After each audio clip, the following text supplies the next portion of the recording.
5, 4, 3, 2. Aloha, everyone. Thank you for tuning in for this episode of the Moana Nui Podcast.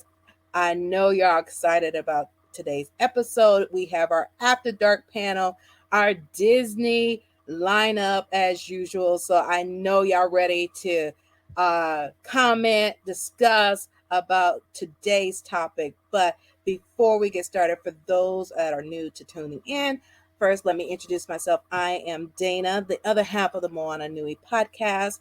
I am a event planner, a con cosplay, and con staff photographer for conventions like Dragon Con, MomoCon, MA Week Atlanta, and you've even seen my pictures with DC Comics. I'm also a voice actor and a little bit more.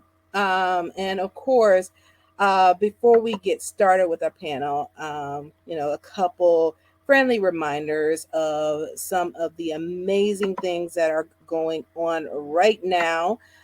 We have, as far as announcements, Moana, our other half of the show, her third children's book is now on Kickstarter for Nakoa Nahea. If you tuned in a couple weeks ago, she had the real life Nakoa Nahea that is part of the inspiration of her books on to kick off the Kickstarter for everybody to get to meet and greet them. So definitely support the that Kickstarter for that. It is live right now, so definitely go ahead and support the Kickstarter for that. And I am going to put the link. We'll have the link available for you all to join that. And then, of course, Malachi Bailey, who you all know from our indie project of the month. His first issue of her as a comic with Wingless Comics is officially out also. So definitely go and support that comic. And now, after those announcements, let me go ahead and bring our panelists to the front. First, we're going to have our very own Lizette Lewis with us. We have our Prince John with us once again. We have our very own Demarius also on the panel again. And of course, we now, for this episode and going forward, we have a new addition. We actually took two new additions, but the second one is having some technical issues, so hopefully they'll join us later. And our next panelist is Ashton. So now I'm going to go ahead and hand it over to our panelists to talk about tonight's new topic. So here you go, and it's all yours. All righty. So we're here. I guess I'll go ahead and kick this thing off with good old intros. As Dana said, my name is Demarius Newsome. I'm an attorney based out of Atlanta. Disney is my jam. Avatar is my jam. I found some new love for Pinocchio via the live action that we're going to get into later on this evening. Outside of that, I just like to sit around, nerd out, and hang out and spend time with my good friends and everyone else. So let's get it. All right. Well, then I will introduce myself next. Hi, everyone. I'm Demarius' twin, known as Prince John on all social media platforms. I am a sales manager up here in the Triangle in North Carolina. I also do makeup and in school for social media and PR. Pinocchio was not one of my favorite Disney OGs, but I have some thoughts about this new one that we'll get into eventually. My nerdisms is video games, and anything cozy. And I guess I will go next. First of all, I love the makeup. Hey, I am Lizette Lewis, aka Sailor Ecstasy. I am Sailor Ecstasy on all social media platforms. I am a special education teacher. I teach high school. I am a mom. I am a licensed Zumba teacher. I am also a kick-ass cosplayer as well. I've been cosplaying since 2006. I am an old lady, so I am trying my best now. This is almost my bedtime, but I am here and I will help with moderating panel. But of course, you have any questions, comments, or concerns, you can always reach out to me. And we're going to introduce our new panelists.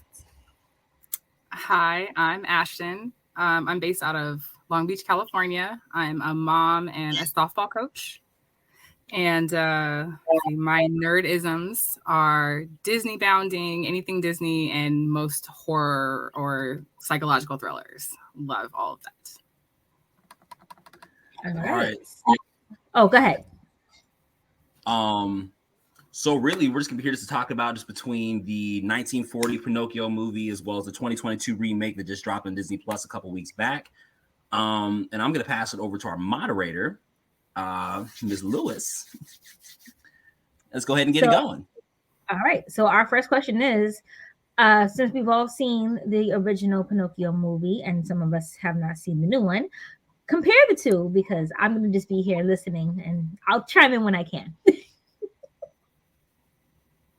Okay. I'm gonna go first because I just finished it actually today in preparation for this podcast. I really, really just overarchingly love what Disney is doing with the live actions in general. I like that they are taking some creative liberties with some of their live actions. I think they're okay. I think I prefer, for the most part, prefer the new one. I think it hit home for me a lot harder, maybe because I'm actually of age to really appreciate the story that's being told. We're going to talk about the end at a later time because I have feelings about it. Some strong feelings about it. Not that I hated it. I didn't hate the end. I did not hate the end. But we won't talk. I don't want to derail the initial part, but we won't talk about it because I have feelings. But you liked the newer one better than the old one? I did. Okay. I liked it. I liked both of them. So I was a fan of the original one. And so I liked some of the liberties they took. I thought that was great. Changed up slightly. I missed the walking underwater scene, but I like that it's not in there because then I still get it when I watch the original and I'm not seeing the same thing all the time. But other than that, I mean, I really enjoyed it. I like Pinocchio overall. Now, I did like one thing I noticed is that Monstro is not a giant whale. He's an actual sea monster. He's so awesome. Which, like, I think, like, absolutely added to, like, why I kind of like the new one more because I never understood why everyone's terrified of this big old sperm whale. Like, that don't even make any sense. They have stories where the whales used to attack ships. Because they didn't know no better. So I think it makes sense in the modern scheme, especially with the other, like all the other, like one of the movies that just came out on Netflix, that sea monster movie. I can't remember the name off the top of my head. Like the cartoon one? The Sea Beast? Sea Beast, there we go. So yeah. I think having him be an actual sea monster, he was very well done. Like, obviously he's fake. He looked fake. But I think, like, the way that he was, like, it just obviously is fantastical. It's very, like, I loved the Monstro character. I don't know why. I think he did great. I think they did great with revamping him. Yeah. I wanted more of him, honestly. Yeah. Like, I wanted more of him. Was expecting more of like the sneezing thing, the him chasing them thing. Like, I was expecting more. Again, the end. But I like how they edited it. It's that it worked for a live action ish because this was definitely a world where magic existed and we were talking to foxes, and that was okay. Keegan-Michael Key did a fantastic job as Honest John. I just want to make that known for the record. Just make that known for the record. Of course. But then again, I don't expect anything less because it's Keegan-Michael Key. But it's still Tom Hanks, or not Tom Hanks. The little, a magical puppet. Yes. Talking to a fox, and we're all okay with the fox like walking down the street and like having a cat friend. And you're like, and a talking cricket with like the fact that Jiminy has human feet. Yeah. Oh, wasn't the feet starting fire the cutest thing though? It really was. Actually, that was adorable. And I love your face with that. And that's going to get into what I want to talk about in terms of the movie. But I'll also say that the first time I watched Pinocchio, I was like, which one? The original. When I first watched the original, I was a small boy. I was like 5 years old. I was at a family friend's house. I remember all of that. Ashton, we've been doing this Disney thing for a while. Are you really surprised about the fact that I have these like core memories related to Disney movies? Watching the original when I was a kid, then even going back and revisiting it as a teen, then as a young adult, and now Presley's a 30-year-old, I'm like, okay, this movie definitely like rings in a lot of good places, but I'll say that I like what the new movie did because it filled in a lot of those holes that the first movie just wanted us just to be like accept for what they were, but it ultimately then fed into the rest of the characters. I personally liked the way that Pinocchio came off in the live action movie, even just from an animation standpoint. Because I'm like, no, it looks like a puppet, but I know that it's not a puppet, and we're good. And I also like the intricacy in Jiminy's jacket, how like those were actually his wings that were attached to the jacket as opposed to him just wearing external clothes. You know what? I didn't notice that. I didn't even know. You're right. Yes, like I did not notice. Absolutely right. And Joseph Gordon-Levitt did a fantastic job doing the voice acting as well. Like when I first heard it, I'm like, that sounds like the Jiminy I know. And we're going to get into why Jiminy is, in my personal opinion, not a good conscience, like at all. Because he definitely... I prefer the OG Jiminy than this vagabond trying to prove himself. This whole story is nothing but... It's no different. I don't think so. I think the old one was very like... The old one has that kind of like... I'm doing hard times, but I stand true for what I'm doing. This new Jiminy is like, I don't know what I'm doing. We're gonna make it happen. That's two different sentiments. That's two very different sentiments. And honestly, you know what, Lizette, I'm sorry. I'm gonna pick it over right quick. I'm gonna go ahead and just answer my question. I'm gonna go ahead and ask my question first. With what do you guys think that the remake did that improved the narrative that Pinocchio was trying to tell? What do you guys think? Before you answer that question, I just want to interject real quick. I don't know if you guys know, but in the original story, you know that Pinocchio killed Jiminy, right? Right. Like, so do you feel like this story could have been without Jiminy? I mean, I'm still answering your question, but I just like real quick off the top of my head. Like, do you feel like the story could have been great without the Jiminy character? Because they Disney-fied it. He stayed alive, but in the original, he died. So do you think he was really needed? In the animated version, he was needed, and in the live action version, he wasn't. Okay. Because in my opinion, because of course, because Jiminy was supposed to be representing a conscience, right? It's supposed to be helping Pinocchio, like, and guiding him and making right decisions and everything else. Let's first start with the fact that Jiminy definitely broke and entered into Geppetto's home first and foremost, and then exploited his resources like his heat and his water and his food, and acted like it wasn't an issue. Then he was talking smack about the home he was in. He's like, why we got all these clocks? And why is everybody making all this like noise and everything else? It was loud. Look. If I'm trying to saying, the OG Jiminy was just making passive commentary. He was real. This one there's something in him that he got to work through. The old one, go ahead. No, finish up what you're saying. I thought the old one like told Pinocchio what to do. Like, go tell Honest John no, we're going to school. And he's like, okay, great. Honest John was like, let's go. Great, all right, let's go. And he was just like, I'm gonna say whatever you want me to say. In the new one, I thought it was more like, you feel that it's wrong, right? Like, let's go off that and then kind of get there on your own. I'm gonna try to help push you that way. Like, what are you doing? Yes. Like, what are you doing? More like parental like guidance than or big brother guidance than someone telling you what to do, like your mom and dad, and you're just like, just leave me alone. Right. Go ahead, John. Oh, go ahead. No, because mine's gonna lead into my point that I had. So yeah. So for me, the first point in the live action movie where I said I'm really going to like this new version of the story is when the Blue Fairy shows up and makes brings Pinocchio alive.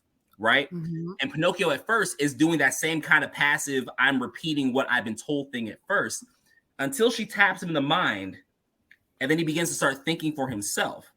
But then when the Blue Fairy looked at Pinocchio and looked at Jiminy and said, you will serve to be his conscience until he grows one of his own. And it's in that moment, like, you look at the live action, it's like, just like you're saying, Pinocchio is really passive in every single decision he makes in the animated. Every single one. Hey, we're going to school. Okay, you're going to go be an actor. Cool. All right, we're going to Pleasure Island. Okay. No, we're leaving Pleasure Island. Sure. And he doesn't start to begin to develop his own sense of choices until he gets into Monstro. Mm-hmm. While in the live action, you literally see he's sitting, he's learning, and he's observing. And then his actions and his decisions then begin to shape and morph as he goes through the story. Mm-hmm. So he's literally growing his own conscience like we all should as people. Because like when we're kids and we're born, our parents are all like, this is what you should do, bam, boom, whatever. And I know all four of us here on this call, I'm not going to say anything specific because I don't know y'all lives, all look and say, we're just like, okay, cool, we're going to parrot that until we decide that we're no longer going to. But we eventually got to a point in ourselves where we said, you know what? I need to make better decisions for whatever the reason, because I want to make those decisions. And I think in the live action that shows Pinocchio, like when he's like, okay, cool, I'm going to go to school. He gets thrown out. Well, they were rude. Why do I want to necessarily go to school? But he eventually learns the value of that decision. Dealing with Honest John back and forth and dealing with Stromboli and learning with I forgot the new girl's name. I loved her new character. Sambina. Thank you. I love Sambina. I loved her character. But specifically, like when we get to Pleasure Island, it's like, so Pinocchio, what are you going to do? And everybody's looking at him like this. He's like, yeah, the peer pressure song was awesome. I love that. And you can see his hesitation. He's like, okay, I'm going to go with it, but I'm not certain. And that's when he started developing, because Jiminy wasn't there. He was fainted under. That's when I still have a comment, but that's when I think he first started growing under the basket. That seedling popped in, and he was like, this might not be what I want to do. Mm-hmm.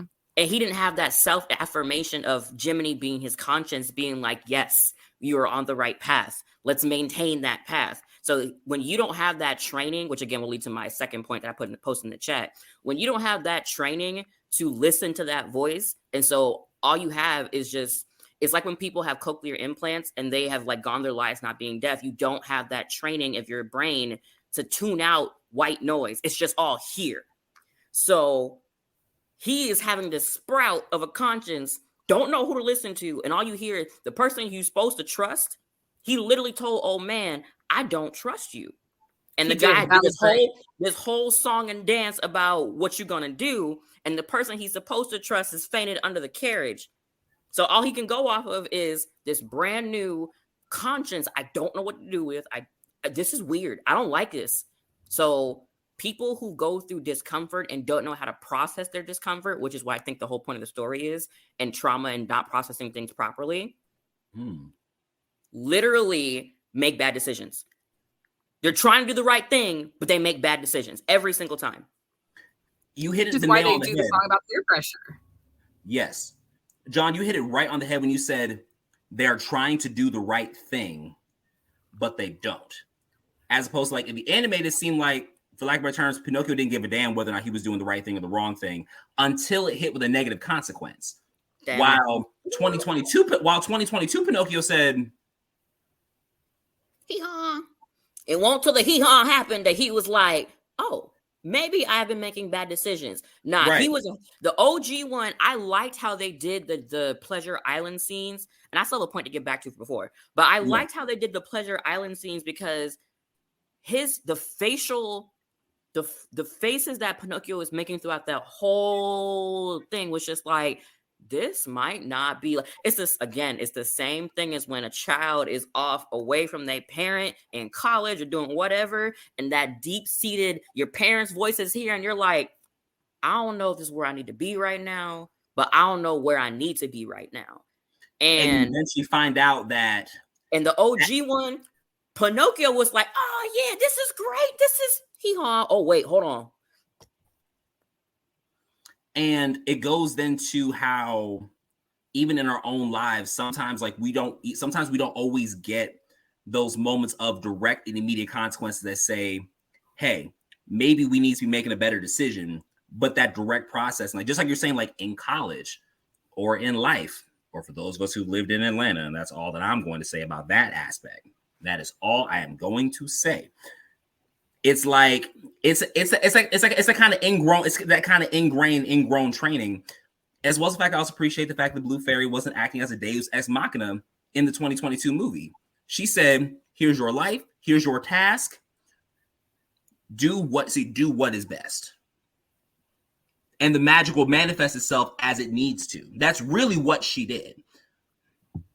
That is an excellent segue. Oh, go ahead. No, I was just gonna say I liked that better than how they did it in the original, where she kept popping in and like explaining it to him, and he wasn't getting it. It was better that as he grew and understood what was going on, or made better decisions, like his ears went away. I was disappointed when his tail went away though, because then I knew we weren't getting the water scene. Bruh, yes, like I was. What you just said, Twin. Like what I was gonna say before when you brought up the Blue Fairy. If anyone here has watched anime, or anyone watching this has watched anime, with Full Metal Alchemist and Full Metal Alchemist Brotherhood, there is what's called the Life Stitcher Alchemist. It's just let me make the point. And when he does the deed that is full of many memes, and the little dog says Edward multiple times. So in the scene with the Blue Fairy, when the light hits, it hits his dead son's picture first, and then hits the Pinocchio. And as I'm sitting here thinking about it, is Pinocchio more of a manifestation or reintroduction of his son's soul or spirit or whatever? But just like how Kagome isn't really Kikyo or any other type of reincarnation, he's his own person, but it's still the same soul. And when he first gets manifested or comes alive or whatever, all he can do is parrot. And that scene made me think about the Full Metal Alchemist scene where Edward and Al go to the Mina dog hybrid chimera, and all it's doing is literally echoing. It just got created. It's literally echoing. It's just a soul. There's nothing else imprinted upon it until it sees, oh, this is something I can recognize. And the same thing happens when the Blue Fairy taps his head. His mind gets open. He's like, oh, this is something you're the Blue Fairy. Hello, Blue Fairy. I don't know my name. Like, just, I love that scene because my first thought is, she literally said that the wish that he made is twisted or something, whatever she said. He didn't wish for Pinocchio to be real. He wished Pinocchio was his dead son. So his soul got put into Pinocchio, but Pinocchio, he can't come back. Him dead. So all he did was just give Pinocchio I'm telling you, equivalent exchange is a thing. All he did is take the soul, put it in Pinocchio, but Pinocchio still has to be his own person. He still has to turn into a real boy. Which is why at the very end, I really love how the affirmation of Geppetto saying, I made a mistake. I am so sorry that I wished a different wish. I'm sorry for making you feel like you had to be someone else, because he knew his wish was not for Pinocchio. He wished for his dead son. Parental accountability. Which goes into my whole entire point of that. I think this new one, the OG was not my favorite, so I've only seen like a handful of times. But this one, I thought this whole story is not about Pinocchio. It's about Geppetto not dealing with his trauma of losing his wife and his son. For whatever reason, whatever the background is, whatever. Literally, the way I'm sitting here watching this, I'm like, oh, this man has a fish. This man has a cat. This man is stuck in the clock motif that's constantly in the movie. This man's stuck in time. He wants to preserve the peace of not acknowledging that his son is gone and his wife is gone. And the love that he had for his wife was manifested into his son, which is the product of love. And then his son died. And instead of trying to quote unquote bring his wife back, he brings back his son, who is the manifestation of the love of his wife. And he can't sell the clocks because that is what his wife loved about him, about what he did or whatever. Because he refuses to move on from the memory of his trauma. The of time. And just like how anyone who deals with the trauma of death, you try to fill the void. He got a fish. We all know fish don't do much. He got a kitten. That is a kitten. So how recently did his family die for that cat to know his son and his dead wife? And it's been years. So that kitten doesn't know nothing but trying to please the parent. So again, trying to fill the love of someone dependent upon you. You make a doll of your son with the picture right here. And you wish not for Pinocchio, but for your dead son to come back. The story is nothing but what happened. Disney's whole thing recently with Encanto and everything else has been nothing but the choices of the generations before us affecting us. And this is exactly what this movie is. Because it's literally like Pinocchio is striving to be enough, just to be enough. But he don't know nothing. He got a head full of wood. It's sawdust. He ain't got nothing. But he was always enough. That's the crazy part. You know what? Twin, we have to talk off record. Ashton, what you got? Because I got to call my therapist now. Because like, no, Twin, I'm just telling you the whole story, and that's why I have such a problem with the end, because I was ready for it. I was ready for Pinocchio to be and like, you know, face down the water, and I was like, Geppetto finally acknowledges that the choices that he made affected his son. He finally acknowledged. That's why I told you I had to talk about the end, because I'm like, I am prepared. I have emotional blue balls. I'm like, if Geppetto did all this stuff, he started acknowledging at the end that my obsession with my trauma has sent my son off to try and make me proud to go somewhere. He's not where he needs to be, because my thing is, you sent your son to school because he doesn't know anything. You didn't walk him to school. You didn't whatever, but your dead son knew where school was. Your dead son was going to school. So you expected him to be exactly what he was before, which he wasn't. And so now you're like, I got to go look for him. Okay, cool. All this stuff happens, as he said, in one daggone day. All of this happens in one day. And you're like, you know what? I may have made a mistake. And at the very end, I'm expecting him to be like, if he had said the same thing, but to a resurrected real boy Pinocchio, I would have been hit with the good feels, because you not only affirmed your now son, I lost a child, I lost a life, but I still value who you are. That's not what happened. The man dead, and Pinocchio has to bear the weight of trying to be enough for his father. And it's not until the man has a second chance at life, he's like, you know what? I actually made it. No, that's not how that lesson should have been learned. That's not the original Pinocchio. 110% did it right. Pinocchio should have died. And Geppetto should have been like, you know what? I should have dealt with this. And because the wish was corrupted from jump, it was corrupted. And it's through Geppetto mourning for who Pinocchio actually is, and not the dead son that he wished he was, that resurrects him into being a real boy. I'm gonna push back on that one real quick. I'm just telling you, I was sitting here like eating your food, like no, twin.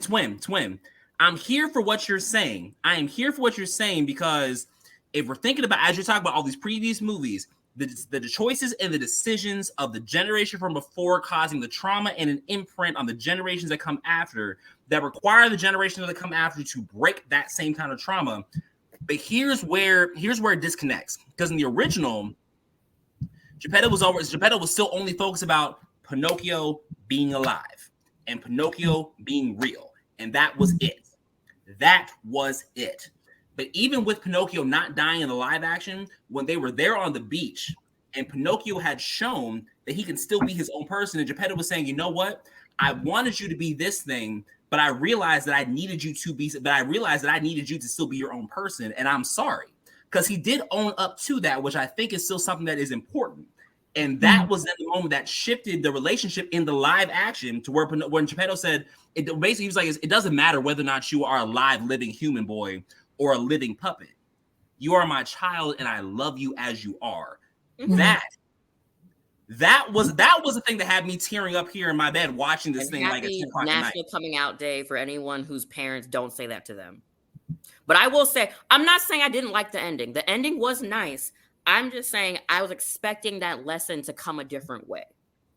I understand that. And I think it would have been, for me, more powerful if Geppetto had lost Pinocchio despite all Pinocchio was doing. Because that happens a lot, where the parents are passing on their trauma and they don't happen in my family. If my parents see that, I'm sorry. The facts are facts.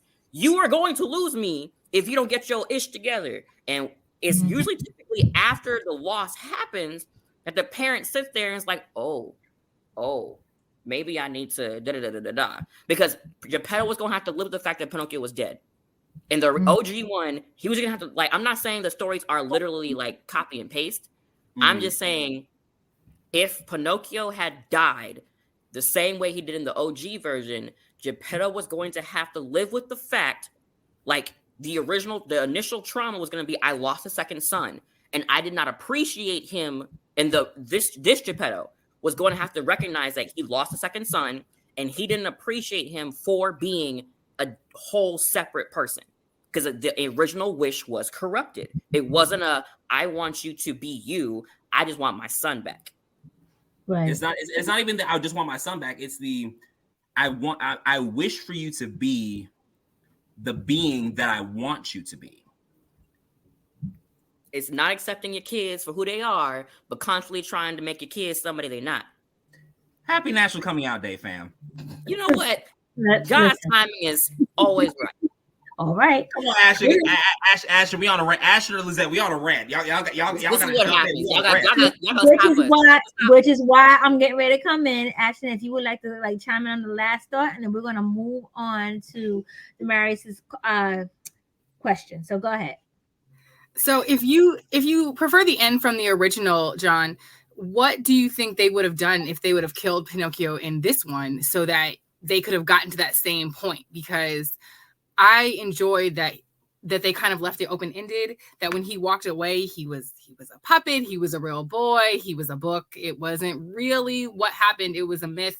Do you think Geppetto dealt with his grief just via a puppet?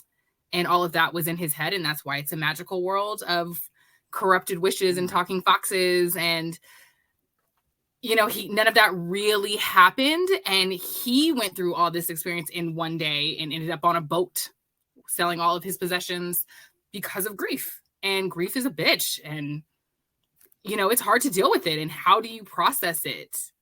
So honestly, coming from that, making it more folkloric versus an actual thing that happened, I will say that makes it a little bit better. I still think that aligns with my interpretation of it being a cautionary tale about parents grieving and how that affects people. But I do think, coming from that angle, I still think even if they did it the same way, I still think they could have ended it the way, like that last moment where they're like walking towards the blue light, which is the blue fairy, which is the magic, which is the fantasy, that is whatever, the folklore, whatever, the open-endedness. They could have kept that. I think if literally a copy and paste of what happened, where Geppetto's waking up, he's like, okay, everyone's here, Cleo's there, the cat is head stuck in the glass bowl, they're kind of cool, whatever. And then that, I think they lost the opportunity with the live action to have that. And maybe it's because it's supposed to be a kid's movie. Having a child that in the OG, I just very distinctly remember the cinematography of he's laying face down in shallow water and the camera went real quick. Absolutely. And if they had done that in live action, they would have gotten in trouble. It would have been hocus pocus casting through your TV. Exactly. I feel like it would, if it had been just literally the positions reversed, it would be Geppetto waking up. If it had been like him, like Pinocchio, and like the process of Pinocchio dying, like, him coughing or whatever, him trying to give CPR, but he's a piece of wood, doesn't have lungs, don't really work. Like him recognizing that, yes, this is not I've been treating you as if you are a human boy, but you're not. And I have to accept the fact that I messed up and I'm sitting here boo-hooing about you because I'm trying to give you CPR. There's nothing to push on. It's a piece of wood. Right. So he has to reconcile the fact that this magical thing happened and I have been didn't treat it properly. Right. He didn't do the right thing.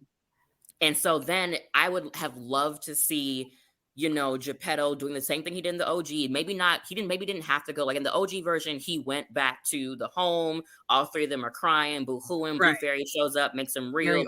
He didn't have to do that. With us. It could have ended exactly the same. It could have been just like doing the same thing that Harry Potter did when Cedric Diggory died and holding him close and like, my boy, I'm so sorry. He could have said the exact same things. He could have been like, exactly the same way. Like, I'm sorry.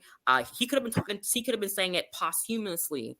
And I still think that would have given the same powerful statement to me. And then maybe that could have been the moment where instead of a puppet hand coming up and hugging his dad, it could have been a little boy's hand. Okay. And maybe that transformation happens as Geppetto is recognizing, I didn't love you as you. I loved you as something else. So you mentioned the second children, right? Yes, Demar? Oh, am I causing you crisis again, twin? You're causing me a lot of crisis, twin, actually, because you recall the conversation. You know what? This thing has to go ahead and air. Is it, whatever's maybe. You remember the conversation that I had with you? That was a summary of the conversation that I had with my own family in the same regard. Where, for lack of better terms, I am my grandmother's Pinocchio. For lack of better terms, and that is all that I'm going to say. You've got the background story, Ashton. We are going to talk about this off record. Lizette, we will talk about this one off record. But I remember having the conversation with my grandmother and reconciling our own relationship in a very Encanto turning red kind of aspect where it's like, look, here's what happened.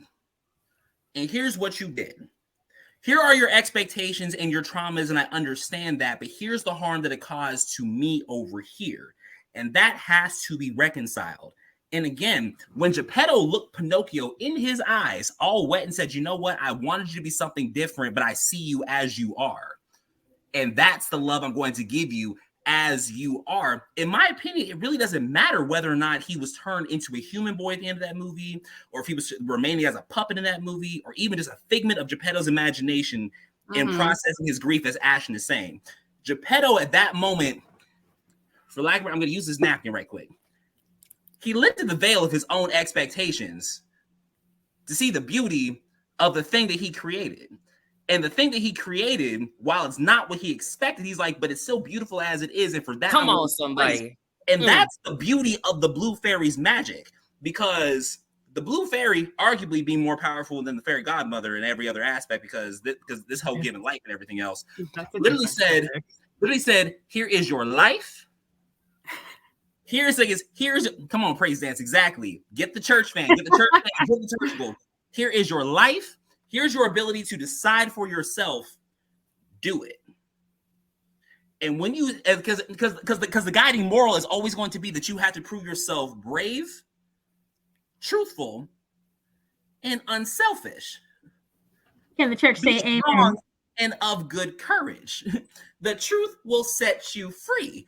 That you will treat others as you treat yourself. It's the same concept that we all live by. And Pinocchio embodied all three of those aspects in his own special. Exactly. We are turning in our Bibles to the Gospel of Disney, chapter 12, verse 37. Exactly. Where the concept and the moral that Disney is always constantly trying to show us is that there's beauty in who we are, regardless of who others expect us to be. Just as Abuela Alma expected Mirabel to have a gift, just as May's mom expected her to release her panda, just as Mufasa expected Simba to become king, as Frollo expected Quasi to just be whatever the hell he was necessarily going to be. Zeus expecting Hercules to do everything else. Everybody's literally living on their own terms. We would be recording this thing on National Coming Out Day, wouldn't we? So, okay. So with all of that being said, take it up. As the second child, you see, and you talk about like generationals and how they're trying to change it. As the second child, he's an old man, right? So like he's trying to do it all again. So thinking of as a grandparent, you coming in and being like, man, I really messed up with my first child. Let's try this, because now it's healthy to express emotions constantly. And like the kids are always coming off the field upset and feeling like they didn't do right. And we have to explain to them how to process their emotions. So it's not like before when everything was just buried and you just didn't feel, right? So as let's say this is his second child that he's trying to process this with, at the end of the movie, he tells him how he fucked up and how I should have done better, because you're my second child and I need to acknowledge it because I don't get another go around, which is how, grandparents work for Encanto, or how if they don't kill him, it's because the next generation wrote the movie and this is how we're going to overcorrect.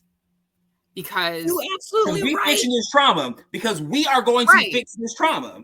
Because we not dealing with it. No villain in Encanto. Like, I hate that there's no villain. Like, there's no one to blame. It's just the family needs to get their shit together. And the grandma was using old world thinking and just not seeing her kids for who they are, right?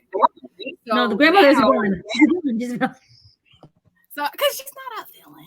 She's an antagonist, but we talked about you. Right. Actually, I wish you had been on the Encanto. I wish you had been on the Encanto live. She's the antagonist the villain is trauma is hiding this using your hiding your trauma right. It's a different and so but right. Maybe when Encanto 2 comes but out, just like how they're trying to overcorrect with the princesses and they don't just love the one boy, right? Okay. Like, but like, you know, the princesses they're correcting now with it's not just a boy, right? So this to me seems like these are the classics, right? Not the Renaissance, not the princesses. These are the classics that they're trying to correct. Like what when you go back and watch this movie and they're drinking beer and smoking cigars, not real beer, and foam. So they're now trying to overcorrect because our kids are going to go out and be like, let me get a beer. Like, let me do that at 9 years old because I saw it on TV. Unlike when you watched it in 1944 or 1990 or whenever, you were like, Mommy, what are they doing? Why are they doing that? You know, you weren't, and your parents probably just lied to you. They didn't say. Tag me. The old movie was do as I say, not as I do. While the new movie is make an informed decision for yourself. And that is the difference between our generation as the city millennials and I would really actually just say the boomers, because the Gen X's, it's kind of a toss-up, because the Gen X's could be a do as I say, not as I do, or a make an informed decision, because considering my own relationship between my two parents, because my two parents, they are both Gen X, separated between 72 and 73. And I grew up, as in me just growing up solely with my mother's perspective was a do as I say and not as I do. Versus my father's perspective is my parents are boomers, make an informed decision for yourself. Lizette looking at you like, watch what you saying, my boy. My parents were definitely like, this is what you do. But I said it, I meant it, Lizette. I said it. It's over here. One thing I think, going to your point, Ashton, something, and me and Twin have talked about it with our twinliness of what's happening in our life right now. With my family, and I'm always been a transparent person, and again, if my folks are watching this, facts is facts, we can fight about this later. The most powerful thing my family recently did was say to me, if I had you in the now time, I would have parented you 110% different. It would be like night and day. And it was because I told them, like, I literally just told them I'm comfortable enough, thank you to 10 years of therapy, telling them, I was like, I don't feel emotionally safe with you. I don't like coming to y'all with my problems. I don't like telling y'all what's going on in my life because I feel like whatever. And my dad and my mom like whole apologized to me. And basically, they were like, if we have when you have your children, don't expect, like, I know that you have fear of them experiencing what you experienced, but we're not the same parents at, 40, 50, 60 that we were when we had you at 22, 23, 25. Like, you were born in 1992, you're going to have your kids in 2030, give or take. Expecting us to be exactly the same is holding us to 1992 standards when I'm most certainly here in 2020, whatever. And I was like, changed and come about in information for them and what is acceptable that your friends aren't going to shun you is 100% different. And I'm going to piggyback off of that, being a mother and having a child in 2012 in this day and age. And there's a conversation I just had with my high schoolers. They were talking about, like, why, most of them are talking about being depressed and dealing with their emotions and how their parents are like, oh, why are you depressed? You have a roof over your head and you're happy. My son literally came out this summer and was like, I want to kill myself. He didn't mean it. He knew what those words were. My point being is I had a conversation with him. Instead of me getting angry with him and be like, why are you depressed? You have a roof over your head. You got a switch. You got this. You got that. Nah, sons, I sat him down. Let's have a conversation. What is making you sad? What can I do to help you? And my son at 10 years old, who is on the autism spectrum, literally said to me, Mom, I think I want to go into therapy. I want to talk about my issues because my feelings are really dark. And I was like, that's great. That's a great first step, son. While his father was getting ready to beat his behind, I was like, pause. We're not going to do that. Not this generation. Not with these kids. Not with my child. Relax. He knows what he said. He knows he didn't mean it, but he also acknowledges the fact that his feelings and his thoughts are a little bit on the dark side. And we're going to work on that. And that's the thing as a parent, we have to work on. And I'm kind of grateful for these new Disney movies. And even though my child is not a big Disney, nut, but he'll sit down and watch Encanto and Turning Red with me, and he'll ask those important questions, and we'll I'll ask him, like, do you feel this way about me? He says, no, you talk to me. My son is comfortable to come to me, to talk to me whenever he's feeling anything. He'd rather come to me than his dad, because I will take that time. My parents are the pre-boomer parents. They're the ones who would have beaten my behind when I was 12, talking about, I want to kill myself, I'm depressed, and literally put belts to my skin. Okay? So basically, long story short, what I'm trying to say is that, this new generation of parents, the ones who are in tune and trying to end generational trauma, like, it ends with me pretty much. And my son, like I said, my son totally acknowledges, like, okay, Mom, I got these thoughts, I got to get rid of them. And that's what these parents need to understand. And that's why I can understand why a lot of people don't like these Disney movies, because some of them can't relate. And I'm like, you can't relate? But guess what? As somebody who had the overbearing parent / grandparent / great aunt literally criticized me on every step because of my looks and who I am, or the fact that they had another child, my mother and father, because the first child was way too intelligent and they could not handle her. It's just reliving those family traumas over and over and over again, and eventually it has to stop somewhere. So it's if you do end up having children of your own, for the other two, if you do, I'm just saying, it's great that you acknowledge it, and that it is a different, like, there's a time for gentle parenting, and there's a time for, like, boy, if you don't get over there and get in that right, you don't. Yeah, but it's also about. I'm sorry, keep going. No, I'm done. It's also then about understanding who your children are, in all of who they are. Yes, and not just the parts that they show. So since we're here, good old unpacking trauma and everything else. Well, I don't think it's just understanding who your child is. I think part of the problem is accepting that this portion of who my child is not something I was prepared for, and being open to adapting and changing. And something that my parents had to accept, and I think a lot of parents have to accept, is that newer parents are accept much faster and easier, is saying to yourself, I made a mistake, or saying to yourself, I don't know what to do. And a lot of parents don't like showing their children that they don't know what to do.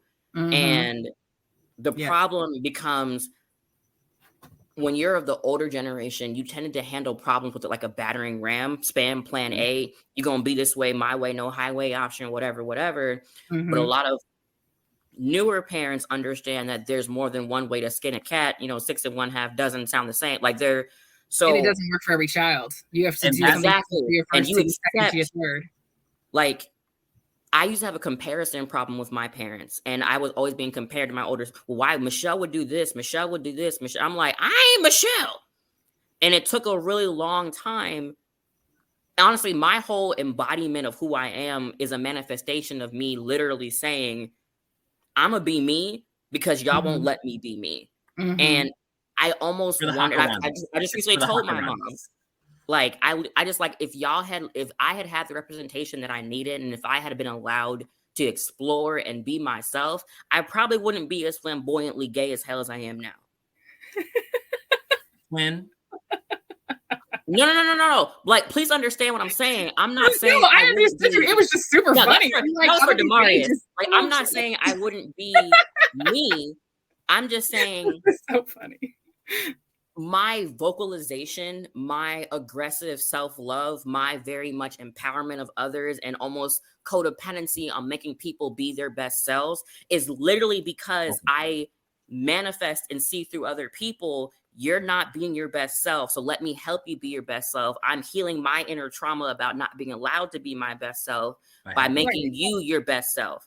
And That's why I was saying, like, I do think this is more of a caution. Like, yes, Pinocchio is the main character, but it's more of a parenting story versus a child story. I can agree. But Twin, the reason why I paused, the reason why I gave you that pushback on that one is because remember 3 years back, if not 3, like 2.5 years back, I sent you that clip. I sent you that little piece of information about caterpillars and butterflies and the fact that the wing structures are actually underneath the skin of a caterpillar, even once it first hatches, and even that the colors are already ingrained into the DNA. A peach tree gonna be a peach tree. You can't expect no apple or something else. But I'm just saying, I wouldn't be this species of peach if I had been allowed to grow somewhere else. I'm going to push back on that one because I'm going to say this, because it's always been who you are. Even in me knowing you over the past now 11 years, this same John that I see, I saw all the glimpses of on the campus of Hampton University, in the band room, in the conversation. Can I comment as someone that doesn't know John? Because I feel like what's being said is, if you get to be you all the time and not have to wait until you're like 20, it's not like this big burst that you have to put out all the time. It's just floating through life. But now, you get to wait 20 years, like, you're going to put it out like a fucking highlight. Like, I need y'all to see me all the time. Well, real quick, since we understand how music and stuff works, right? If you have a note that you got to play at fortissimo and sustain it from the time that you play it, is it going to demonstrate more? It's going to demonstrate more significance at measure 30 than it's going to at measure 12, because it happened at measure 12, but you're familiar with it by the time you get to measure 30. As opposed to just let me finish right quick. Go ahead. Go ahead. What I'm saying is that regardless of when the opportunity happens for you to play your fortissimo at your particular measure, the brilliance of that note is always going to be there. It's just less of a surprise if it happens sooner rather than later. And I'm saying this also as someone who's also come out recently. Up for me. You might have to repeat what you're saying. Sorry. I'm sorry. Nah, what you're missing, Twin, using the same metaphor. If I'm a real loud B flat, the top above the staff, your analogy makes sense. What I'm saying is, I've been sustaining this note at fortissimo all the time. I'm tired. My point is, I'm loud all the time. If I had been allowed to play earlier, I could have decrescendoed down to a more tolerable consistency. I'm not saying the note's changing. I'm saying I feel like I've been on rest for 168 measures, and now you're going to hear me all the time. If I had been allowed to come in when I was supposed to come in, we're right here. If I had been, I wouldn't feel the need to be fortissimo for the rest of the daggone movement. Twin, we're right here. You and I are right here. We're right here. But here's the thing. I'm saying. Here's what I'm saying about understanding who your child is. Because what we have to understand is that the facts don't change. How you see the facts is what informs your understanding. So I remember I was having this conversation with my grandmother after we unpacked all of the trauma over the past 5 generations of my family, through 6 different bloodlines that just so happen to vest through me. As to why I've got to be the curse breaker, I don't fucking know. But when my grandmother and I were having that conversation, she said, when you were younger, I did see these blips here and there, and I didn't know what they were. But now I understand who you are because I see the facts for what they're actually presenting. So it's a matter of, just like with Geppetto says, I made a puppet. Okay, the puppet is moving. Okay, the puppet is talking. The puppet is responding. I'm doing what I got here. And I fucked that shit up. I really, really did. And I don't even normally swear this much on regular video cameras. So, we're really going through some stuff right now. We're really unpacking stuff right now. But when Geppetto, at the time in which it was a crisis for him and Pinocchio, at the nature of their relationship, very similar to how it was in myself and my grandmother. When Geppetto looked at Pinocchio and said, I've realized I've been doing too much. And you know what? I'm going to change how it shifts. The facts that Pinocchio was a walking, talking puppet who interpreted the world never changed. The perspective of that walking, talking puppet is what changed for Geppetto. Much as it did for your parents, much as it did for mine. Much as I'm certain in some aspect, and some people that Lizette or either Ashton know and understand has also then changed. The facts of who they are, the facts of who we are, don't ever move. They don't ever move. Ooh, following along this lovely musical analogy. Ooh, so if you remember in Hampton, something that Rasan said all the time, and Ladson said too, is playing out of the character of your instrument, because you feel like you have to be louder than what you actually can do. And I swear, now that you say this analogy, I'm looking at Pinocchio and I'm like, yo, you have always been this way. And Geppetto had to realize you. But when you have a bad conductor, a bad lead, your sheet music is everywhere but where it needs to be, you're going to do what you got to do to be heard. You're going to do what you got to do. If you don't understand the instrument, you can't play the music the right way. Hold up, Ashton. What are you going to say? Go ahead.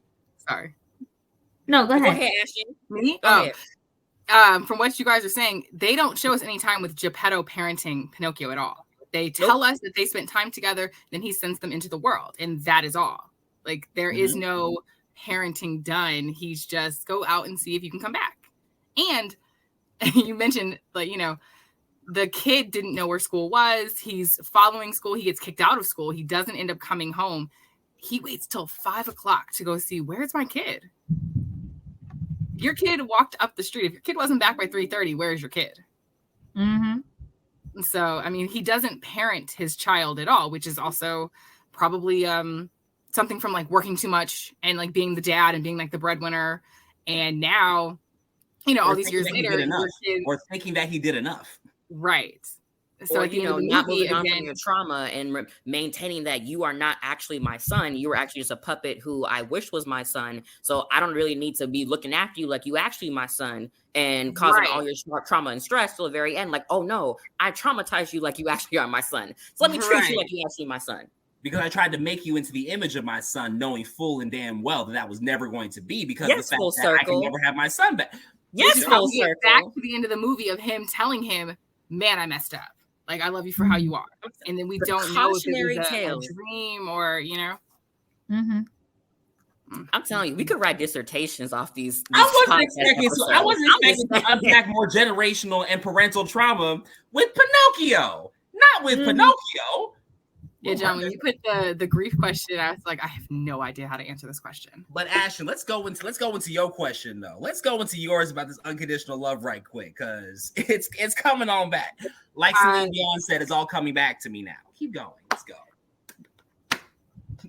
So I don't know if I have a good question. It was just more about like in the original one, Pinocchio, he just kind of fumbles through life and he does all these things because he gets to go home after Pleasure Island. He goes home and realizes that his dad is gone. He's been gone a while. This all didn't happen in one day. And then he has to go out and like find him. But that's probably the only good decision that he made, right? So when you think of the rest of the day, he gets coaxed in by Honest John to go be famous, and he loved being famous and he liked all the attention. And then his dad still, like at the end of the day, loved him, and it was like his second chance. And how does that go for like parents or like children wanting their parents' love, and like you don't understand that your parents' love should be unconditional and that you don't actually have to earn it. But Pinocchio is constantly going through life trying to make his father proud. And in the in the 2022 one, Honest John gets him by saying, well, fame is going to make your parents proud. So like, you don't need school. And that's not really the message in the first one. It's more just like easy street is the way to go, so that your dad is happy now for just instant gratification, rather than he wanted to go to school. And like I said, it's again, the proud thing of his parents is how they got him to keep going on these things. And then in Pleasure Island, they didn't convince him of that in the. Did anyone else lose her or just me? I did also. Ashton, Ashton, you were giving some good stuff. I need you to back it up.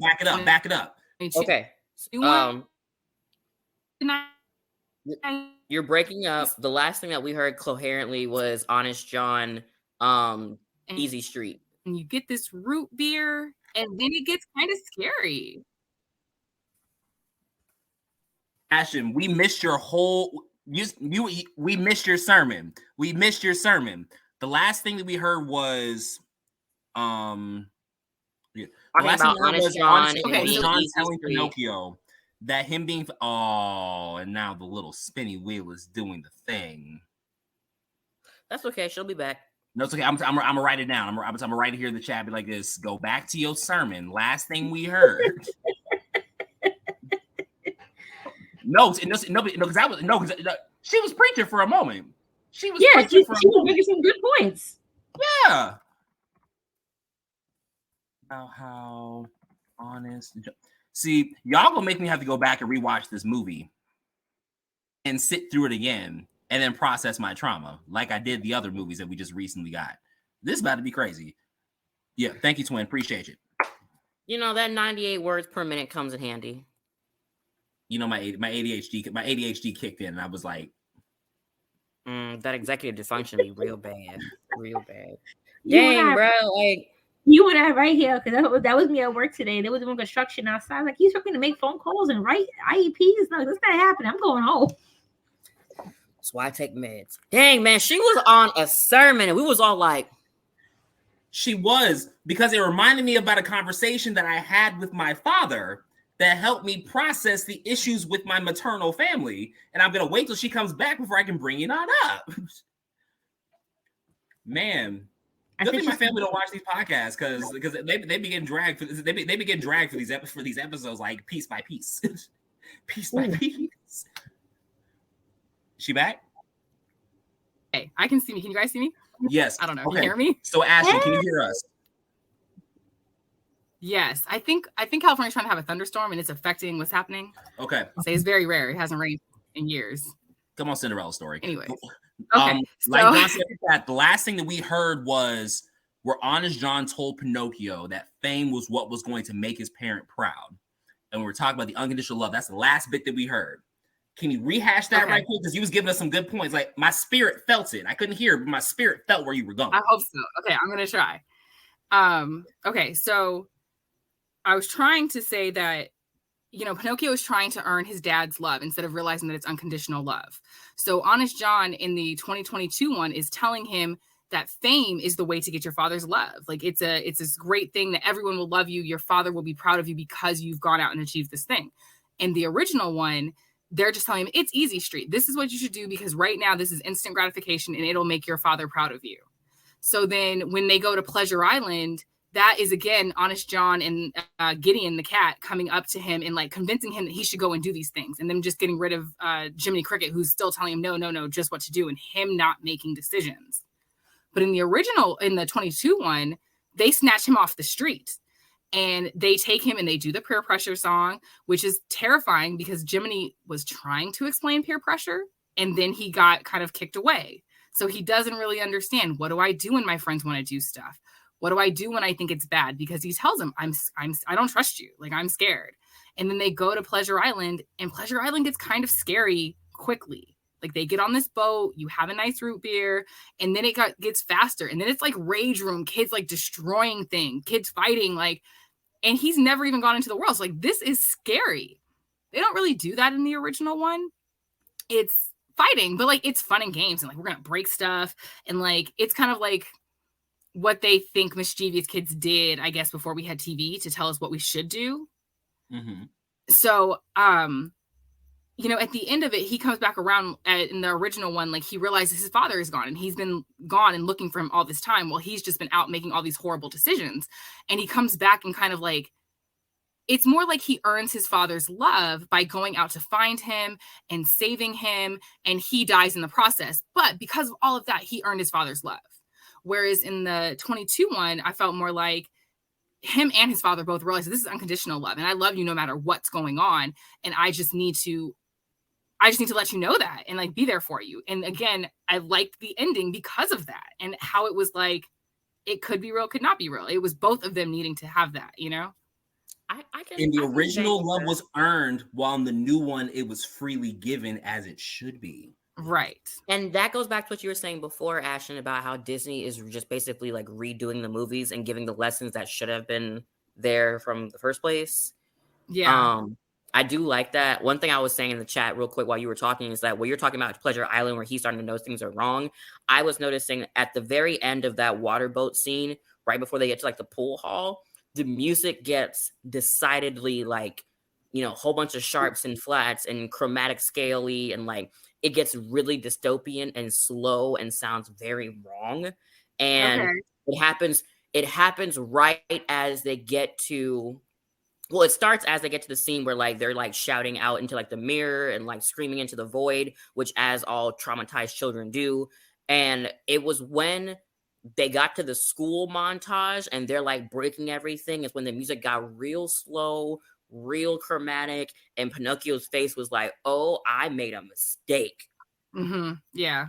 Gotta love the score. They do help that with like guiding the emotion. Like, I think they do a great job with that. Mm-hmm. And I love that it happened at the school portion of that ride, quote unquote, because that's what originally his father wanted him to do. Like, I want you to go to school. And again, the whole montage of trying to do what's right and earning your father's love and da-da-da-da-da. And that's what I was saying before, if you don't have guidance, you're trying to do the right thing and you are making the wrong decisions in the process. Like, here's another school, but you're not the school you're supposed to be at. Right. And you don't want to learn these lessons. Mm-mm. To go along with that, I remember having a conversation with my dad back in September of 2020, where we were talking about unconditional love. And me growing up in a very, very Christian household, like, oh yeah, unconditional love, boom, boom, wham, wham, wham. My father explained it in a way that I never really like thought about, where he basically said, there's really no such thing as unconditional love. But unconditional love is really when there's love that's shown above all conditions, which is not the same. Because like an unconditional love is like whatever, there are no conditions, versus I'm going to love you over whatever conditions I may have necessarily had. Because in reality, we all have conditions on our love within a reasonable degree, because we choose who we wish to be in relationship with. Right. What that relationship looks like, the extent of that relationship, and the extent of the access. We all do. But real unconditional love, when we see it, because we recognize it, is like, you know what? Above all those things that I understood love to be, I'm giving it to you. Mm-hmm. Do you think that with that thought path, unlike his original son, who obviously came from his loins, Geppetto had to choose to love Pinocchio? Because with parental love, you know, as a wooden puppet, like not a living being thing with which he created biologically, but something that was the work of his own hands, an active choice. We all have like a love of the makesmanship that we do. Like we have things that we do that we have a certain type of love. And Geppetto had to choose to change the love that he had for Pinocchio, the wooden doll, versus Pinocchio, the living wooden doll, versus Pinocchio, the wooden doll, who's also my son. Which kind of goes to something like... Go ahead, Ashton. I was going to say, I think that has to do with like the movie constantly giving him a second chance to do the right thing, and then still trying to get back to his dad to have unconditional love. And that's why, I guess, other than like children kind of just tell you what they're doing, but like that was part of why he was shouting at his dad, like, this is how my day went. And this is all the crazy things that I got into, so that his dad knows what happened and like what he went through, you know? I thought the question really is like, how many second chances do you get? But that's an understanding about, then again, love over condition. Right. Because I guess that's why I understand what you said. Because love over condition is really that understanding of grace. But you also then got to think about then the posture of your heart. Because regardless of whatever Geppetto did, the posture of his heart towards Pinocchio never changed. Pinocchio, regardless of what he did, the posture of his heart towards his father never changed. I got a sucker punch question. And when they both recognize that their posture then wasn't going to change, that then gave new depth and new life, new realness to their relationship as father and son. Regardless of what it may look like to other people, their hearts were in the right place.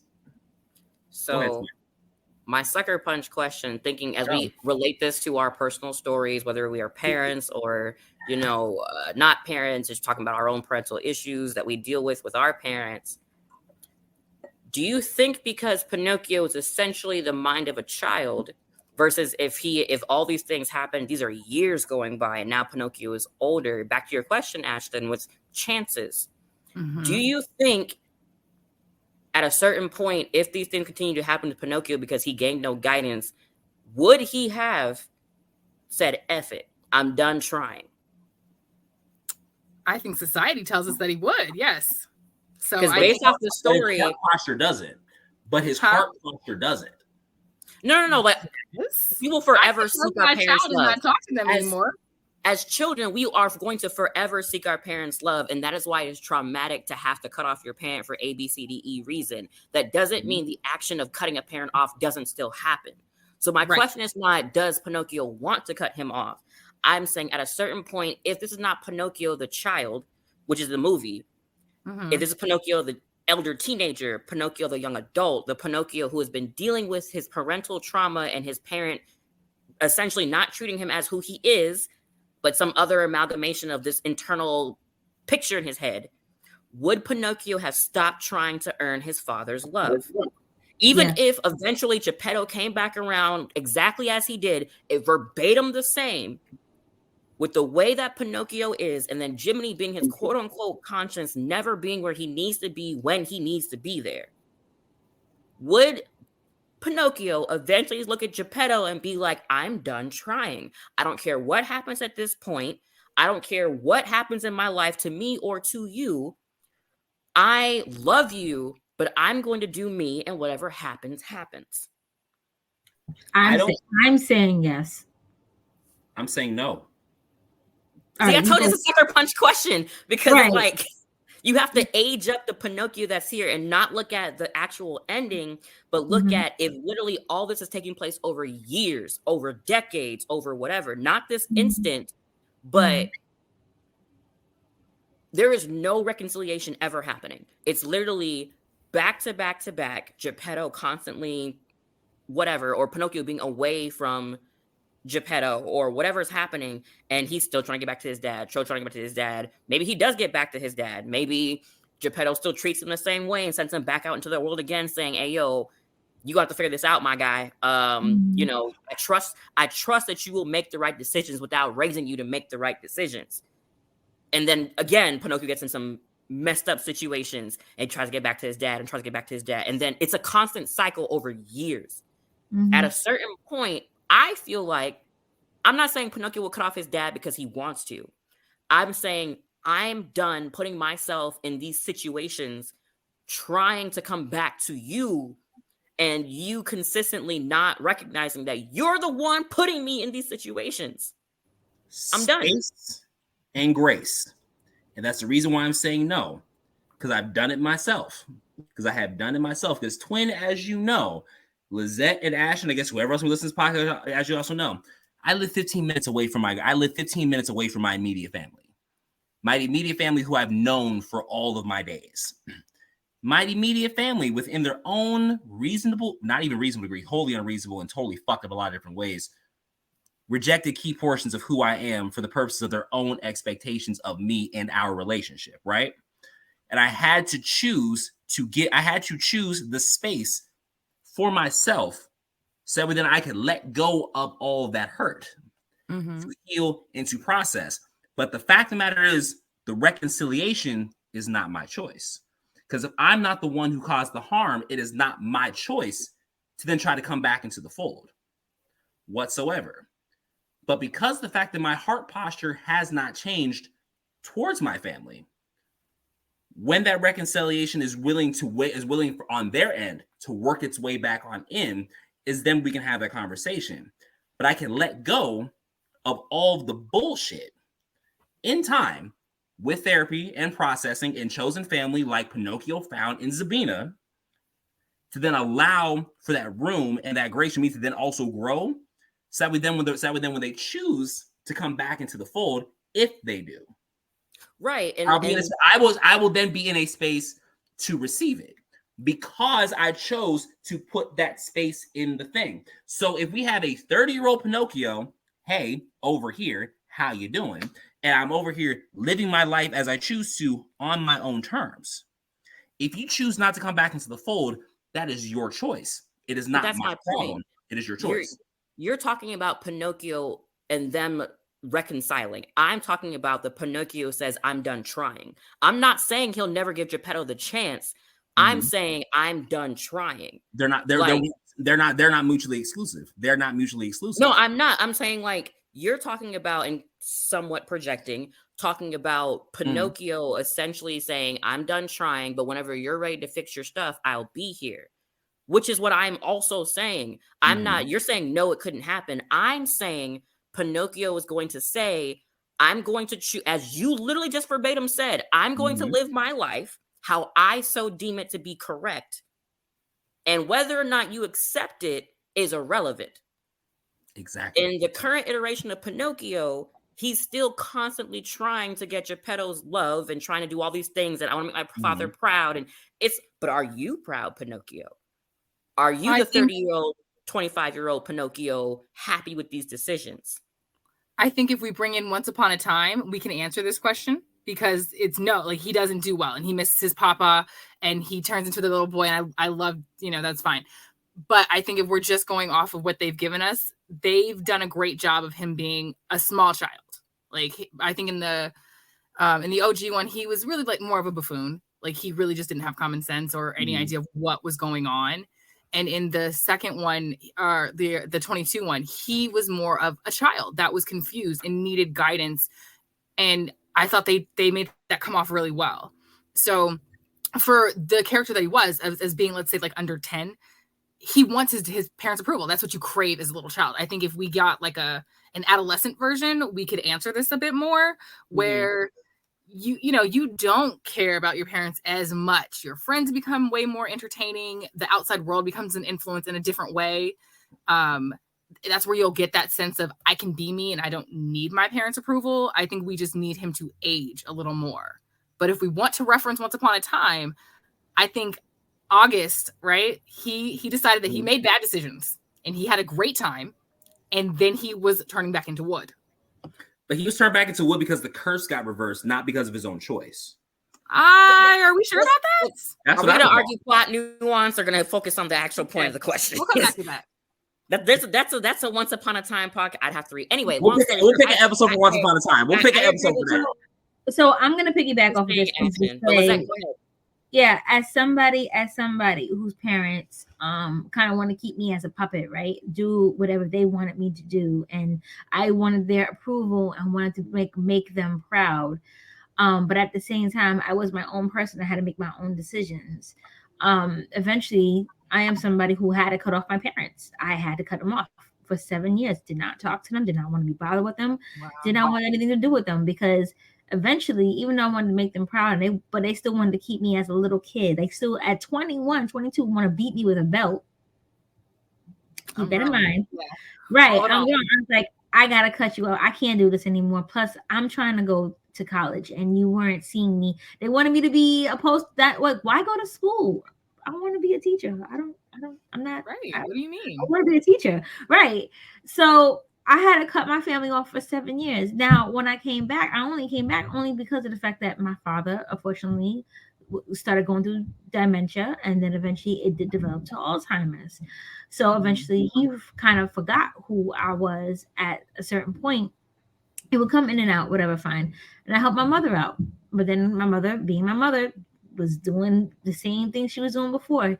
She, even though I had given her a grandchild, I've given her the son she always wanted. She didn't want girls. I've given her a son she's always wanted, and I gave her a beautiful son-in-law and everything else. She only still saw me as a little kid at 35 years old. As a little kid, right? So like when my father died, loving her, like you never stopped loving them. Right. I never but there was love. You realize, but it was Love from a distance. Yeah, it's like So at that a you could be certain healthy. point, Space and grace. it's just Because like it's reconciliation wasn't their choice. we're good. It's a you know what? I'm good here. I accept you for who you are, and your expectations are not for me. Be blessed. Selah. May the Right. Lord watch between me and thee while we are absent and apart from one another. That's really what it eventually comes down to. Which is what I'm saying. That's why in an aged up, if Geppetto did nothing different, no reconciliation, no realization, continually the pattern is the same the entire way from being an under 10-year-old to being a prepubescent to being a pubescent to being a teenager, 18-year-old, and then living his life. If nothing changed, I do not think an elder Pinocchio would care what happened to Geppetto. What happens, happens. And I'm here if you want me here. And if not, I'm going to be satisfied with my life regardless. Because I'm tired of trying to put myself in situations to make you happy. Like, literally, most of the that's what you said before, Ashton. The newer movie is literally just about Pinocchio constantly trying. That's how people manipulate him, making your father proud. Zamboni, Stromboli, whatever the man's name is, literally said when he was in a cage, your dad don't care about you. You a puppet, and that hurt. That comes to the quick. Right. So I feel like at a certain point, not that Pinocchio would withhold his love from his father, not that Pinocchio would actually like completely like be like, nah, F you, dad. I don't like in a rebellious way, but more so in a cause and effect. I'm putting myself in these disastrous situations because I want you to love me as me. And I think that is also a very powerful thing, an acceptance of self, of who I am and everything that I am. And if Geppetto had never had the realization in the new, old, whatever, Pinocchio was going to be like, I'm out. I'll visit Sienna every once in a while. You know, maybe he would have taken Zambina up on the, you know, after saving him from Monstro. Puppet show, maybe, yeah. Right. Would have been like, maybe that next year, if Geppetto didn't have that realization, if at the very end of the thing, and that never happened, the next year come around, he would have told Zambina, you know what? Let's go. Or eventually, I feel like eventually he would have gone out into the world saying, well, Jiminy ain't doing what he's supposed to do eventually. And my father couldn't give two licks about what actually happens to me. Like, he pretends because that's what he knows he's supposed to do as a parent, but you're still not giving the emotional information that I need as an actual human being. I'm good. I'll see you when we come back every year. How you doing, mom, pop? You know, and that's good. That's going to be it. I'm not cutting you off. I'm just saying I cannot exist as who I am and love myself and be in your roof and put myself in these crazy situations. And then literally, even still, Pleasure Island. He didn't say, I don't think this is right. He said, I don't think this is what my father would want me to be. Yeah. Everything is through the lens of his father's love and being proud of him and da-da-da-da-da-da. Not once did he ever really, like, till the very end, start talking for himself and about himself. And I don't like this. I don't want to do this. Blah, blah, blah, blah. Right. And then you could compare him more to a toddler in that aspect too, then, because like your parents are the ones that fill you with who you are and like let you know to go out into the world and like be proud and strong and how to hopefully face people. You know what I mean? So as this being his first time into the world, he doesn't know what to do. And he's like, I don't think my dad would let me do this. I don't know what to do. And because he's so new, he doesn't have that reassurance. And he doesn't have Jiminy on his shoulder to constantly tell him, like, yes, your parents do love you and you shouldn't believe these lies and you should go do whatever. He doesn't have that yet because he's just, I guess, new to the world. You know, it's more of the Frankenstein. I've been alive for an hour and I'm trying to process everything that you're throwing at me. And there is no one here to tell me what the right thing to do. And we can see exactly like you said before, he spent a lot of time existing next to Pinocchio. And I think a lot of parents who have that phenomenon where they don't, that there's a psychological phenomenon I can't remember the name of, where like you acknowledge this is your child, but that parental attachment doesn't happen. And basically like you exist next to your child, you take care of your child because that's what a parent's supposed to do. You develop that inner resentment whatever. That's a whole other conversation. But basically, not once did he have any frame of reference for anything that he was experiencing, and also he didn't know Geppetto didn't know Jiminy ever existed until like later. The very end, yeah. He literally sent his son out into the world with nothing, like diddly, and expected him to know what to do because, again, cycling back, he thought this was his son. So I don't know if he thought maybe all the memories of his previous son would get implanted. I don't know. But my whole thing is Geppetto did diddly. And like, as everyone knows, preacher kids go to college for the first time, and they're in those situations. Myself, being the church kid, when stuff happens, I hear my mom or my dad here, or my aunts or my uncles, whatever. I have a frame of reference of what right and wrong is. Pinocchio had diddly, and even if the Blue Fairy gave him Jiminy, Jiminy is not his parent. Jiminy's a criminal. Jiminy's a criminal. And so, let's make that clear. Jiminy is a homeless man and is dealing with systemic problems. Moving on. I think Geppetto failed in not not giving him a world beyond a perspective that he already understood. He never gave him a baseline. And so again, like I said, to my sucker punch question, eventually Pinocchio is going to stop trying to fulfill a directive or expectation that was never fully explained to him, ever. He's going to say, you know what? I'm good. Have a blessed day. I'll see you every year, Dad, when we come back around. But right now, I'm good. Have a great day. As I've done. That's why I said in my position, it's like, as this thing has been expanding, I'm like, this has been, not Pinocchio hasn't been a nice experimentation and like a demonstration of the past 2 years of my life. Crazy. Yeah, like I'm not saying like Geppetto, like he would cut off Geppetto, like how unfortunately like Lizette had to cut off her parents because the toxicity was too strong. I think that Geppetto would recognize that there's no maliciousness there, but I'm not doing what I'm supposed to be doing. And like I obviously he looked for his son when he didn't come home. So Geppetto's also, he's not a bad parent, quote unquote. He's just making some real bad decisions. They're not mean-spirited. They're not whatever. It's not, I'm doing the best that I can. It's a literal, like, I don't know what I'm doing. And therefore doing the best that I understand. Like, it's not working. And the worst part about it is, like, Pinocchio has to suffer the harm for it. And that's why I was saying he's not going to cut off Geppetto. When I say cut off, I mean you're over there, I'm over here, and we exist on the same plane. So space and grace, like I said? Whatever. No. You originally said no. So you can't cycle back around and say, yes, actually, John, I agree. No, my argument always was going to be the space and the grace, which is not going to be a full cutting off. Because a full cutting off is, I don't care. I don't give a fuck. Space and grace says, I recognize where you are, but I recognize where the boundary is. If Pinocchio is the way that I think he would be, because again, I'm adding in the variable of Jiminy and always being late to the party, Pinocchio's going to develop resentment. He's just going to develop resentment. And unlike your situation or my situation or many people's situation, that's not going to be reconciled. Geppetto's not going to fix it in this miraculous alternative universe. So I say he will eventually be like, fuck it. I don't care anymore. Only because the resentment doesn't get resolved. Pinocchio doesn't have a therapist. Pinocchio doesn't have somebody coming in behind or a twin to bounce at. It's literally just him. He's going to cut off Geppetto. The end. Whatever. End of story. There's nothing else happening.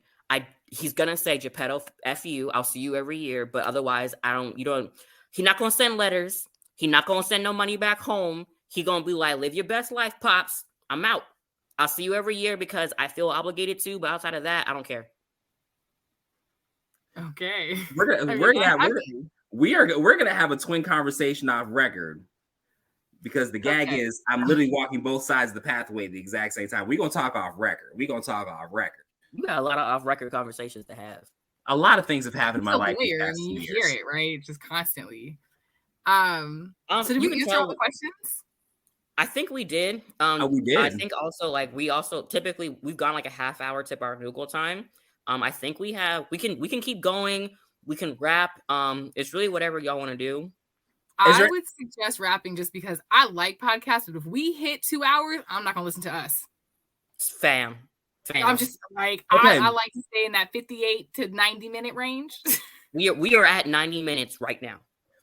So let's see. How about this? Final thoughts. There we go. I'll go. Final thoughts overall is I really enjoyed the newer version, and I hope Disney sticks to this, like, not verbatim, don't show me exactly what happened in the cartoon, but similar, so that I feel like I'm at home and comfortable with the movie, but I get a few different nuances that I really enjoyed. Sure.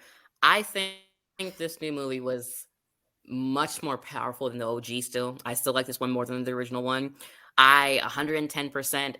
I'm loving this second renaissance of Disney. Like, I know everyone hates these remakes and whatever, but I think the stories they're telling and the lessons that they're giving are, I think, much more important because they're just rehashing, hey, you missed it the first go around. We're going to make sure you learn it this time. So I'm loving it. I'm living for it. And I can't wait to talk about everything else that's happening.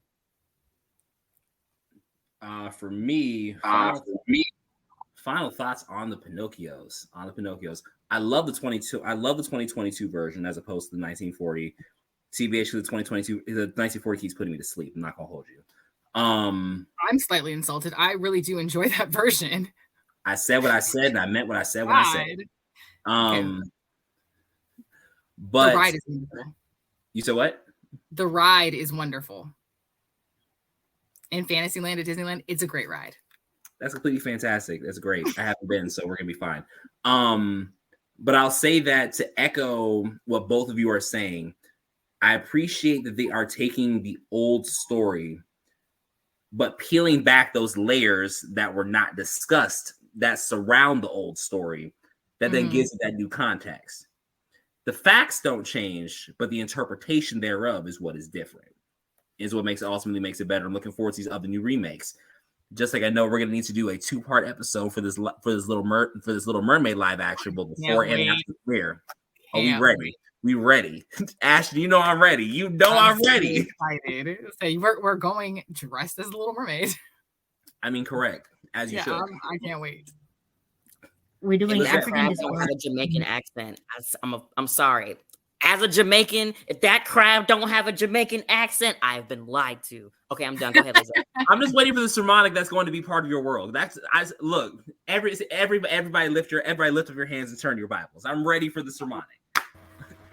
Okay, it sounds like we need to do a movie booking. I have not seen the movie, so I will drive to Atlanta for that, Dana. I will drive to Atlanta. When you are driving to Atlanta, I'm saying it. I'm establishing it. As someone who has seen tell us something. I really am appreciating. I do like the fact that Disney is owning up. Like, okay, well, we Disneyfied this back in the 40s and the 50s. It's a different way of thinking, and now they're doing something different to like address like the modern day problems. So I think that we should still. I love it. Not every remake is going to be a beautiful remake, but I do like a different telling of a story. And I look forward to unpacking more of this stage of emotional damage.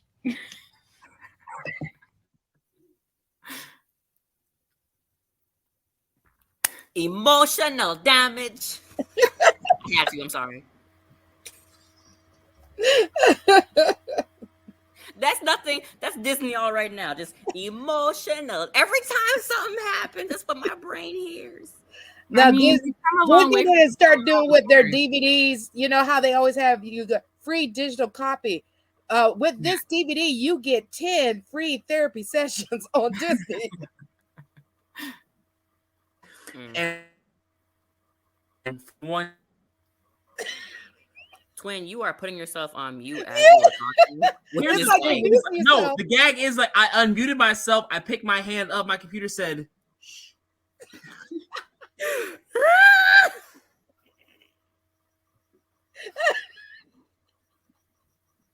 That's how you know it's a wrap, y'all. All right, God in heaven, let's go. He was like, "You're doing too much. You're doing too much." That's what it did. You just said, I'm All tired. right. I'm going to bed. That little angel thanks was for having me. like, I had fun. and mute. I guess we doing outros. Yes, Sebastian, can I help you? Sorry, my cat is trying to jump in my lap. Is there something for us to say for our outro, like the intro?